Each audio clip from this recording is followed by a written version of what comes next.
Crise na Câmara Legislativa. Celina recorre, mas fica afastada da presidência enquanto durar investigações. E o clima compromete até a CPI da Saúde. Solidariedade em dose dupla. Estudantes ajudam crianças com câncer e o Minha Brasília arrecada 3 carros inteiros de alimentos. Impeachment nas vésperas do julgamento final. Dilma resolve ir para a rua. Fatos da política, do DF e do entorno que você confere a partir de agora no Band Cidade, primeira edição.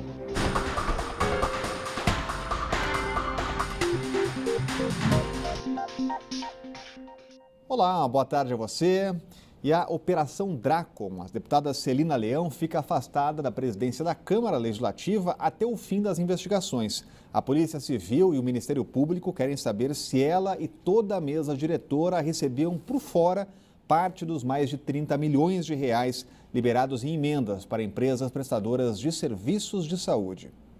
Depois que a Justiça do DF determinou o afastamento cautelar dos deputados da mesa diretora da Câmara Legislativa, Celina Leão, Bispo Renato, Júlio César e Raimundo Ribeiro, o Ministério Público do Distrito Federal esclareceu como funcionou a Operação Dracon. O MPT-DFT investiga os deputados pelos crimes de corrupção passiva e ativa. Também foram alvos da investigação o parlamentar Cristiano Araújo, os servidores Alexandre Braga, Ricardo Cardoso e Valério Neves, que já prestou depoimento à Polícia Civil. A decisão de afastar os membros da mesa foi tomada para que eles não atrapalhem o andamento das investigações. No entender do Ministério Público e no entender do Tribunal de Justiça que corroborou o entendimento do Ministério Público, a presença dessas pessoas na mesa diretora, elas poderiam comprometer os trabalhos no âmbito da Câmara Legislativa e as investigações. Para os promotores, as investigações já ficaram prejudicadas com a divulgação dos áudios entre Liliane Roriz e Celina Leão. A investigação ela veio a conhecimento público antes do momento que nós julgávamos oportuno. No Ministério Público, as investigações vão continuar e seguem em segredo de justiça.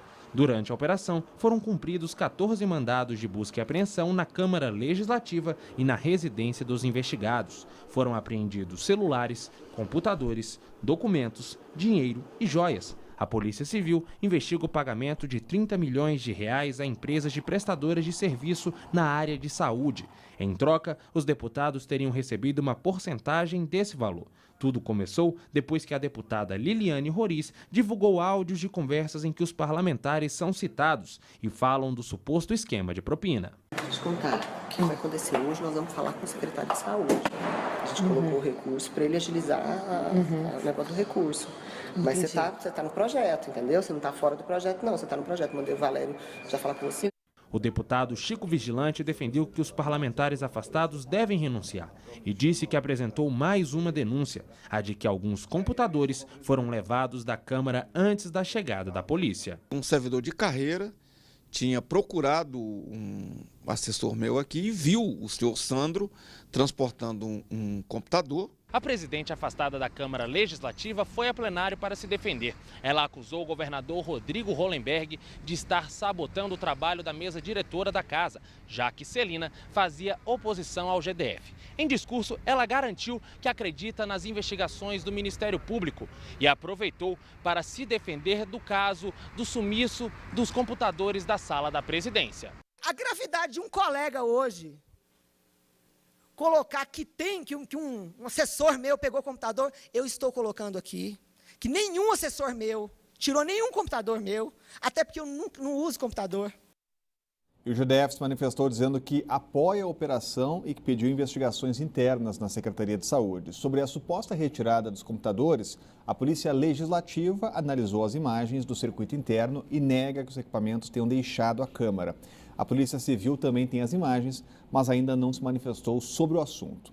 A Corregedoria Geral da Câmara vai investigar a autora da denúncia, a deputada Liliane Roriz, mas não descarta novos processos contra a mesa diretora. Em meio ao escândalo, tem ainda os trabalhos da CPI da Saúde. Vamos ao vivo com Érica Blaine, acompanha a movimentação Informações por aí, Olá, Érica. boa tarde, Rodrigo Orengo, boa tarde a todos. Então, o ex-subsecretário de Logística da Secretaria de Saúde, Marco Júnior, não veio até a casa prestar depoimentos à CPI da Saúde. Ele, que é o mesmo que foi chamado anteriormente, veio até aqui, mas usou aí do direito de permanecer calado durante as investigações. Ou seja, é a segunda vez que ele é convocado, mas não contribui aí com as investigações, os trabalhos da CPI. A ausência dele, claro, não impediu que os deputados se reunissem aqui na casa. Eles que estavam reunidos até agora há pouco, a sessão da CPI foi encerrada há poucos minutos, mas é claro que a tônica do debate dos deputados mudou. Celina Leão, inclusive, passou ali na reunião, disse que se defendeu das acusações, principalmente as acusações aí que vieram contra ela, que vieram à tona depois da divulgação dos áudios divulgados por Liliane Roriz. E para falar como é que fica a situação da Liliane Roriz, né, a deputada aí que pediu demissão do cargo, nós estamos aqui do cargo de presidente de vice-presidente da mesa, nós estamos aqui com o corregedor da casa, deputado Rafael Prudente. Então, Rafael, começando pela Liliane, como é que fica a situação dela? Olha, o processo dela foi lido em plenário na data de ontem. Nós temos agora 2 dias úteis para o processo seguir a corregedoria. A partir do momento que o processo chega à corregedoria, nós temos o prazo de 10 dias úteis para emissão da defesa da própria deputada e 15 dias úteis após o corregedor vai proferir o seu parecer opinativo quanto ao caso e encaminhar ao Conselho de Ética. Agora, outro processo que deve chegar aí à casa, né, através da mesa e depois também pela corregedoria, seria aí um pedido da União dos Auditores do TCU para que os deputados estivessem envolvidos, né, na suspeita, tivessem seus mandatos cassados. Há alguma novidade nesse sentido aqui? Olha, qualquer pessoa ou qualquer entidade da sociedade civil, né, organizada ou não, pode entrar com pedido quanto a isso. Então, cabe à nova mesa agora deliberar sobre a admissibilidade ou não, junto com a Procuradoria da Casa. Então, tem um rito regimental a ser seguido e depois, posteriormente, ser encaminhado ou não à Corregedoria da Casa também. E como que fica a mesa agora? Olha, a mesa, por uma decisão judicial, a mesa foi destituída, né, está afastada. Então agora os suplentes deverão assumir, né, deve assumir de hoje ainda essa semana, e aí dá normalidade aos trabalhos aqui da casa. Muito obrigada, deputado. Então, voltamos com mais informações na segunda edição do Band Cidade, que começa às 10h07. Obrigado, Érica, com a cobertura completa das informações da Câmara Legislativa. Cláudio Humberto, agora é possível esperar alguma coisa que parta da Câmara, né, que prospere lá na Câmara? Olha, eu acho muito difícil, viu? A gente precisa mesmo confiar nas investigações do Ministério Público, do Distrito Federal e Territórios e também, por consequência, da Polícia Civil, que apoia essas investigações. Porque da Câmara mesmo a gente não pode esperar grande coisa. Entrevistamos esse deputado que ouvimos agora, o deputado Rafael Prudente, mais cedo no programa Gente Brasília, da Rádio Band News FM, e foi impressionante. O deputado não sabia de nada, nunca soube de nada, nunca ouviu falar em nada e disse que só trabalha por demanda. Enfim, os deputados, mesmo aqueles que, como o deputado Prudente, não estão envolvidos, não tem nada a ver com essa safadeza que foi denunciada pelas gravações da deputada Liliane Roriz, esses deputados precisam explicar, porque afinal de contas, eles não fizeram essa denúncia antes. Precisou que um dos deputados que são denunciados, que é a Liliane Roriz, suspeita de corrupção, ligasse o gravador e com isso comprometesse quem ela pôde comprometer, até para tentar demonstrar que todos são farinhas do mesmo saco e que o processo de cassação que tramita contra ela, eles não têm moral de fazer isso e tal. O fato é que nós continuamos perplexos com uma nova composição da Câmara Legislativa, muito renovada em relação àquela que havia no governo de José Roberto Arruda, quando se deu a Operação Caixa de Pandora. Naquela ocasião, a gente assistiu com perplexidade e indignação várias imagens de deputados distritais recebendo bolos de dinheiros, montes de dinheiros, metendo dinheiro em meia, cueca, bolsa, enfim. E, no entanto, depois de todo aquele escândalo, a classe política do DF não aprendeu. E vem uma nova composição da Câmara Legislativa e lá estão novamente deputados distritais enrolados em corrupção. E isso acaba dando força àquelas pessoas que insistem num recuo da decisão do Congresso Nacional que deu autonomia política ao Distrito Federal. Muita gente defende a extinção da Câmara e até mesmo o fim da eleição direta para governador. Esse é o principal mal provocado pela corrupção aqui no DF. É exatamente estimular aqueles que querem o fim de uma casa tão democrática quanto o Poder Legislativo. E as investigações do suposto esquema de propina envolvendo deputados distritais podem ficar comprometidas. Isso porque o delegado responsável pelo caso entregou o cargo. A saída engrossa a lista de mais de 200 pedidos de exoneração feitos da semana passada para cá, como parte do movimento por aumento de salário. Todas as investigações elas ficam comprometidas. A gente seria leviano dizer que não ficam, porque nós vamos seguir a partir já de algum tempo, nós estamos seguindo todas as recomendações técnicas e de segurança nas ações da Polícia Civil. Então, não vai ter mais jeitinho para atendimento à sociedade, né? Nós vamos, em primeiro lugar, agora realmente colocar a nossa saúde, a nossa segurança em primeiro lugar, porque se nós não estávamos fazendo um esforço extra e ainda assim o governo não reconhece a nossa importância, né? E não reconhece os nossos serviços, a importância dos nossos serviços, infelizmente a gente vai ter que fazer o básico. É mais um reflexo dessa guerra entre policiais civis e o governo. Uma tristeza, né? A gente assistir a declarações como essa. Compreendemos todos, evidentemente. Eu até conversei com esse delegado, que é o presidente da Associação dos Delegados da Polícia Civil, e também com outros integrantes da classe, e a gente compreende que eles estão cobertos de razão.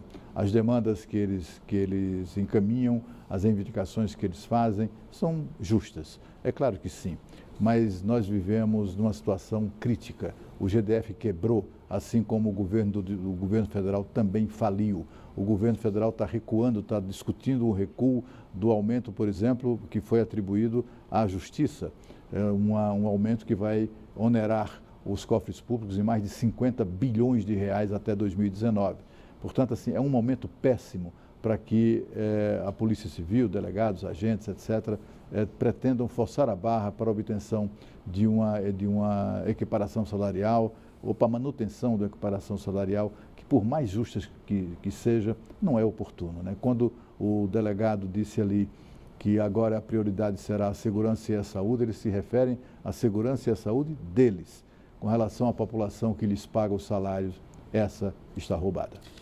E o presidente Michel Temer participou nesta manhã do lançamento do Plano Agro. Foram anunciadas medidas de desburocratização para melhorar o agronegócio brasileiro. E a agenda positiva vem depois de uma tarde de segunda dedicada a receber senadores.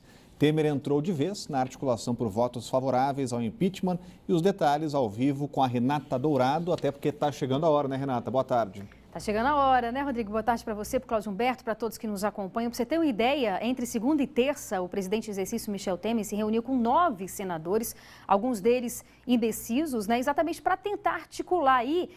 A gente lembra que para que o impeachment seja consumado, serão necessários os votos de 54 dos 81 senadores.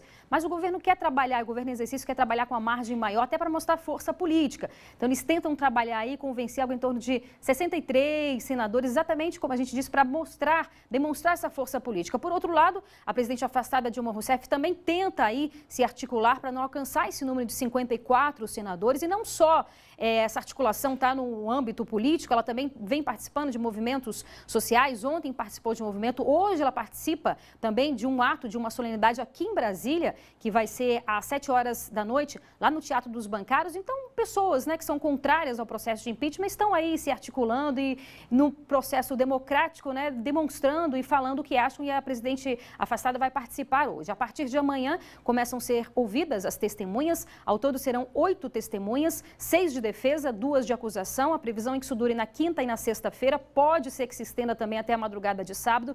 E na segunda-feira, a grande expectativa, porque pela primeira vez nesse processo, que já dura quase 9 meses, a presidente afastada vai comparecer, vai pessoalmente ao Senado para fazer a sua defesa, enfim, conversar com os senadores que participam desse processo. Então é isso, a gente está acompanhando aí todo o processo. Rodrigo, a previsão é que termine, a votação comece na terça e pode ser que se estenda também até quarta-feira. Então até quarta-feira da semana que vem a gente deve ter esse resultado, se de fato o impeachment vai ser consumado ou não. Rodrigo. Obrigado, Renata, acompanhando todos os detalhes. Agora, será que alguém tem dúvida ainda em relação ao processo depois de tanto tempo? Eu acho que não. Eu acho que tá as questões, as convicções estão formadas, estão estabelecidas, né? E tudo indica que será confirmada a destituição definitiva da presidente Dilma Rousseff. Quando se diz que ela agora resolveu ir para a rua, na verdade ela está indo para o olho da rua, né? Esse negócio de quando se diz que ela vai para a rua, na verdade é tudo muito sob controle. Ela vai participar de um ato no Teatro dos Bancários, que é do Sindicato dos Bancários, que é controlado pelo Partido dos Trabalhadores, e ali só vai ter gente favorável a ela. Mas se ela for para a rua mesmo, ela corre o risco de ouvir poucas e boas da população. A seguir, você vai ver que solidariedade e educação podem andar de mãos dadas, ainda mais quando a luta é contra o câncer. O Band Cidade volta em instantes.